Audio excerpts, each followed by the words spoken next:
আসসালামু আলাইকুম। আজকে আপনাদের সাথে হাতে মেখে একটি গরুর মাংস রান্না দেখাবো। প্রথমে আমি 1.5 কেজির মতো মাংস নিয়ে নিয়েছি এবং এতে দিয়ে দিয়েছি আদা রসুন বাটা। তারপরে দিয়ে দিব পরিমাণ মতো লবণ। তারপর এতে দিয়ে দিব আস্ত গরম মশলা। এরপর আগে থেকে কুচি করে রাখা দিয়ে দিব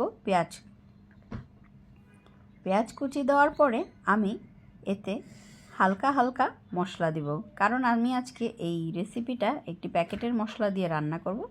তো আমার মশলাগুলি অল্প অল্প দিব।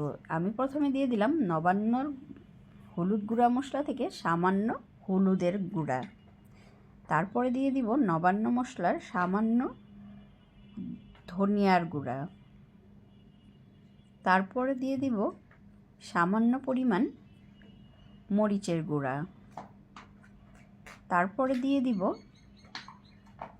জিরার গুঁড়া। যেহেতু আমি প্যাকেট মশলা ইউজ করব, তাই আমি এই মশলাগুলো অল্পই ব্যবহার করেছি। এখন দিয়ে দিচ্ছি প্যাকেটের পুরো মশলাটা।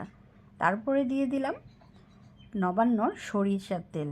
যেহেতু আজকে আমি এই হাতে মাখা মাংসটা সরিষার তেল দিয়ে রান্না করব, তাই দিয়ে দিলাম সরিষার তেল নবান্নর। এখন হাত দিয়ে ভালো মতো মেখে নিতে হবে।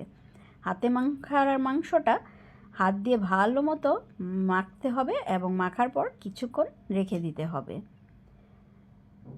তারপর আমি মাংসটা প্রেসার কুকারে বসিয়ে দিলাম রান্নার জন্য।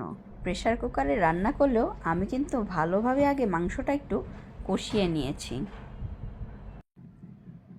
এই তো দেখুন, পাশের চুলায় আমি আবার একটু নিরামিষ বসিয়ে দিয়েছিলাম, তো নিরামিষটাও সাথে হচ্ছে। আর এই যে দেখুন, বাইরে বৃষ্টি হচ্ছিল। আমি এখানে বাহিরের ওয়েদার দেখছিলাম আর ভেতরে গরুর মাংস রান্না করছিলাম। তো গরুর মাংসটা একটু ভালো মতো নাড়াচাড়া করে 2 কাপ পানি দিয়ে তারপরে আমি ঢাকনা দিয়ে এটা ঢেকে দেব। 5টা সিজ বাজার অপেক্ষা না করে চলে গেলাম একটু ছাদে। এই তো ছাদে এসে আমি গাছগুলাতে মরিচ দেখছিলাম আছে কিনা। তো এই আমি গাছে মরিচ খোঁজাখুঁজি করছি। তো আমি নিচে চলে আসলাম মরিচ নিয়ে। তো ঢাকনাটা খুলে দেখি যে আমার তরকারিটা রেডি। তারপরে দিয়ে দিলাম এতে কিছু কাঁচা মরিচ কুচি আর দিয়ে দিলাম সামান্য গরম মশলার ফাঁকি। তো আমার তরকারিটা হয়ে আসবে, এই সময় আবার কিছু রসুনের কোয়াও আস্ত দিয়ে দিলাম।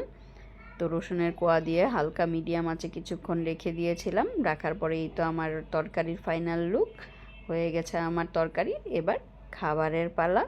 আর আপনাদের যদি রেসিপিটা ভালো লাগে আপনারা কিন্তু রান্না করে দেখতে পারেন। তো আজ এই পর্যন্ত।